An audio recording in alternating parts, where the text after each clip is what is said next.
2025년 서울 숨막히는 빌딩 숲의 한가운데 한지우는 존재했다. 그녀의 이름 앞에는 늘 최연소, 최고의라는 수식어가 그림자처럼 따라붙었다. 38, 대한민국 건축계에서 가장 빛나는 별 중 하나로 불리는 그녀였지만 정작 그녀의 밤은 불면과 싸구려 커피, 그리고 마감 직전의 설계도면 위에서 위태롭게 타오르는 담배 연기로 채워지곤 했다. 성공이라는 이름의 성체는 높고 견고했으나 그 안은 기묘하리만치 공허했다. 국제 건축 공모전 프레젠테이션을 하루 앞둔 밤이었다. 한지우는 자신의 사무실, 강남이 한눈에 내려다 보이는 통유리창 앞에 서 있었다. 창밖에서 오른 수만 개의 불빛으로 잠들지 않는 도시의 위용을 과시하고 있었지만 그녀의 눈에는 그저 차갑고 무심한 빛의 군집일 뿐이었다. 손에는 어느새 식어버린 커피잔이 들려 있었다. 완벽하게 각 잡힌 검은색 명품 정장은 한치의 흐트러짐도 없었지만 그 안에 그녀는 금방이라도 부서질 듯 위태로워 보였다. 반드시 성공해야 해. 나지막한 그녀의 목소리가 적막한 사무실에 울렸다. 성공해야 한다는 강박. 그것은 오래전 존경했던 아버지의 갑작스러운 사업 실패와 허망한 죽음 이후 그녀의 삶을 지배해온 그림자였다. 다시는 무력하게 모든 것을 잃지 않겠다는 처절한 다짐은 그녀를 강철처럼 단련시켰지만 동시에 감정의 샘을 말라붙게 만들었다. 그녀의 건축물들은 혁신적이고 기능적이라는 찬사를 받았지만 어딘지 모르게 차갑고 인간미가 없다는 평도 뒤따랐다. 마치 그녀 자신처럼. 프레젠테이션 당일, 지우는 평소처럼 완벽한 모습으로 단상에 섰다. 수많은 청중과 심사위원들의 시선이 그녀에게 쏠렸다. 그녀의 입에서는 준비된 말들이 막힘없이 흘러나왔고 화면에는 그녀의 야심작, 미래형 스마트시티의 청사진이 화려하게 펼쳐졌다. 모든 것이 계획대로 진행되는 듯했다. 바로 그 순간이었다. 이 프로젝트는 단순한 건축물을 넘어 가슴을 짓누르는 극심한 통증과 함께 눈앞이 아찔해졌다. 아, 아버지. 마지막 순간 아버지의 얼굴이 떠올랐다. 무력하게 쓰러지던 아버지의 모습과 지금 자신의 모습이 겹쳐졌다. 안 돼. 이대로 끝낼 수는 없어. 필사적으로 정신을 붙잡으려 했지만 몸은 이미 통제권을 벗어나고 있었다. 마이크가 바닥에 떨어지며 귀를 찢는 파열음을 냈고 사람들의 비명소리가 멀어져 갔다. 그녀는 어둠 속으로 끝없이 추락했다. 정신을 차렸을 때 한지우는 칠흑 같은 어둠 속에 홀로 떠 있었다. 어디가 위고 어디가 아래인지, 시간이 얼마나 흘렀는지 조차 가늠할 수 없는 절대적인 암흑, 심장을 애는 듯한 공포가 온몸을 휘감았다. 여기가 어디지? 나 죽은 건가? 목소리는 나오지 않았다. 마지막 기억은 프레젠테이션 도중 쓰러졌던 순간. 그렇다면 이건 죽음. 아니, 받아들일 수 없어. 그녀는 발버둥 쳤다. 아직 이루지 못한 꿈, 아버지에게 보여주고 싶었던 성공, 이 모든 것을 이렇게 허무하게 끝낼 수는 없었다. 필사적으로 삶에 매달리려는 에고의 절규가 검은 공간을 채웠다. 그녀가 평생을 바쳐 쌓아올린 이성과 논리는 이 상황 앞에서 아무런 힘도 발휘하지 못했다. 오직 원초적인 공포와 살고 싶다는 본능만이 꿈틀거렸다. 얼마나 시간이 흘렀을까? 어둠 저편에서 아주 희미한 빛 한 점이 보이기 시작했다. 처음에는 먼지처럼 작았던 빛은 서서히 그러나 분명하게 다가왔다.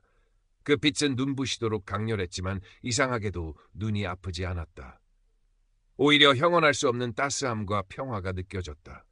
마치 어머니의 품처럼 혹은 아주 오래전 잃어버렸던 고향으로 돌아가는 듯한 안도감이었다. 지우는 자석에 이끌리듯 빛을 향해 나아갔다. 하지만 동시에 마음 한구석에선 강한 저항감이 일었다. 저 빛 너머로 가면 정말 모든 것이 끝나는 걸까? 내가 이룩한 모든 것, 나의 이름, 나의 존재는 어떻게 되는 거지? 이성적인 그녀의 마음은 끊임없이 질문을 던지며 이 미지의 경험을 분석하려 했었다. 그러나 빛은 그런 분석 따위는 아랑곳하지 않는다는 듯 더욱 강렬한 사랑과 평화로 그녀를 감싸 안았다. 마침내 저항을 포기한 순간 지우는 빛 속으로 완전히 빨려 들어갔다. 그곳은 언어로 표현할 수 없는 세계였다. 시간도, 공간도, 나라는 개별적인 자아도 존재하지 않았다. 오직 순수한 의식, 모든 것이 하나로 연결된 거대한 사랑의 파동만이 느껴졌다. 그녀는 자신이 우주 전체와 합일되어 무한히 확장되는 듯한 황홀경에 휩싸였다. 슬픔도, 기쁨도, 분노도, 그 어떤 감정도 개별적으로 존재하지 않았다. 모든 감정은 사랑이라는 거대한 바닷속으로 녹아들어 하나가 되었다. 그때 그녀의 삶 전체가 눈앞에 파노라마처럼 펼쳐졌다. 어린 시절 아버지의 따뜻했던 미소, 갑작스러운 사업 실패 후 절망에 빠졌던 아버지의 뒷모습, 홀로 슬픔을 감당하며 독하게 성공을 다짐했던 소녀 시절의 자신. 성공을 위해 때로는 비정하게 경쟁자를 짓밟고 주변 사람들에게 상처를 주었던 순간들, 진심을 나누지 못하고 고립되었던 수많은 밤들, 특히 자신이 설계했던 화려한 건물들이 떠올랐다. 어떤 건물은 사람들에게 편리함과 자부심을 주었지만 어떤 건물은 차가운 위압감으로 사람들을 소외시키고 공동체를 단절시켰다. 그녀는 그 건물 안에 살거나 일했던 사람들의 감정을 마치 자신의 것처럼 생생하게 느꼈다. 자신이 무심코 던졌던 날카로운 말 한마디가 상대방에게 얼마나 깊은 상처를 남겼는지, 반대로 아주 작은 친절이 누군가에게는 얼마나 큰 위로가 되었는지 절절하게 깨달았다. 가슴을 치는 깊은 참회와 함께 동시에 모든 것에 대한 조건 없는 용서와 사랑이 샘솟았다. 과거의 자신도, 상처를 주었던 타인도, 심지어 아버지를 절망으로 몰아넣었던 세상까지도 그 거대한 사랑 안에서는 모두 용서받고 이해받을 수 있었다. 모든 경험은 그저 사랑을 배우기 위한 과정이었음을, 모든 존재는 결국 하나로 연결되어 있음을 깨달았다. 이 깨달음은 지식으로서의 이해가 아닌 온 존재로 느끼는 전율이었다. 환자분, 정신이 드세요? 낯선 목소리와 함께 희미하게 눈을 떴을 때 한지우는 차가운 병실 침대 위에 누워 있었다. 코를 찌르는 소독약 냄새, 규칙적으로 울리는 기계음, 하얀 가운을 입은 의사와 간호사의 분주한 움직임. 방금 전까지 경험했던 그 황홀하고 비현실적인 세계와는 너무나 다른 냉정한 현실이었다. 여기가 어디죠? 쉰 목소리가 힘겹게 흘러나왔다. 병원입니다. 프레젠테이션 도중 쓰러지셨어요. 과로와 극심한 스트레스로 인한 쇼크 증상으로 보입니다.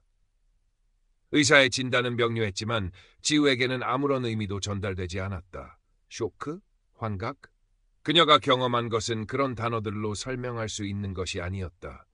그것은 현실보다 더 현실 같은 영혼의 체험이었다. 하지만 누구에게 이 이야기를 할 수 있을까? 사람들은 미쳤다고 하거나 그저 헛것을 본 것이라고 치부해버릴 터였다. 퇴원 후 지우의 삶은 송두리째 흔들렸다. 밤낮 없이 매달렸던 건축 디자인은 더 이상 그녀에게 아무런 열정도 주지 못했다. 화려한 성공, 사람들의 인정, 그 모든 것이 한낱 신기루처럼 느껴졌다. 사무실 통유리창 너머로 보이는 서울의 야경은 여전히 빛나고 있었지만 이제 그 불빛들은 공허함을 넘어 처연하게까지 느껴졌다. 무엇을 위해 살아야 할까? 그녀는 길을 잃은 아이처럼 방황했다. 잠 못 이루는 밤이면 어김없이 임사체험의 기억이 생생하게 떠올랐다. 그 빛, 그 평화, 그 무한한 사랑, 현실과 그 기억 사이의 괴리감은 그녀를 더욱 깊은 혼란 속으로 밀어넣었다. 그러던 어느 날 지우는 자신을 구조했던 129 구급대원의 이름을 떠올렸다. 강태준. 어쩐지 그라면 자신의 이야기를 들어줄 것 같다는 막연한 기대감이 들었다. 수소문 끝에 그가 근무하는 소방서를 찾아갔을 때 그는 의외라는 표정을 지으면서도 조용히 그녀를 맞이했다. 낡은 소파에 마주 앉아 지우는 두서없이 자신의 경험을 털어놓았다. 빛과 어둠, 삶의 회고, 그리고 그 모든 것을 감싸 안던 사랑까지. 그녀는 혹시나 그가 자신을 이상한 사람으로 취급할까봐 두려웠지만 강태준은 그저 묵묵히 아주 깊은 눈으로 그녀의 이야기를 들어줄 뿐이었다. 그의 눈빛에는 어떤 판단이나 평가도 담겨 있지 않았다. 오직 따뜻한 이해와 연민만이 느껴졌다. 모든 이야기가 끝났을 때 한참의 침묵이 흘렀다. 지우는 초조하게 그의 반응을 기다렸다. 마침내 강태준이 입을 열었다. 힘든 경험을 하셨군요. 그의 목소리는 낮고 차분했다. 하지만 때로는 가장 어두운 곳에서 가장 밝은 빛을 보기도 합니다. 중요한 건 그 빛을 잃지 않고 지금 여기의 삶으로 가져오는 거겠죠. 그는 자신이 과거 산악조난 사고 현장에서 껐던 기이한 경험담을 짧게 들려주었다. 임사체험은 아니었지만 생사의 갈림길에서 느꼈던 어떤 경이로운 순간, 모든 것이 선명해지고 삶의 본질이 느껴졌던 찰나의 기억이었다. 그리고는 불교 철학이나 명상에 관한 책 몇 권을 조심스럽게 추천해 주었다. 답은 스스로 찾는 겁니다. 저는 그저 길을 잃은 분에게 작은 등불 하나를 건네드릴 뿐입니다. 강태준과의 만남은 지우에게 큰 위안과 함께 작은 희망을 주었다. 그녀는 그가 추천해준 책들을 읽기 시작했고 주말이면 서울 근교 북한산 자락의 작은 암자를 찾아 명상을 배우기 시작했다. 처음에는 좀이 쑤시고 잡념만 가득했지만 시간이 흐르면서 점차 마음이 고요해지는 것을 느꼈다.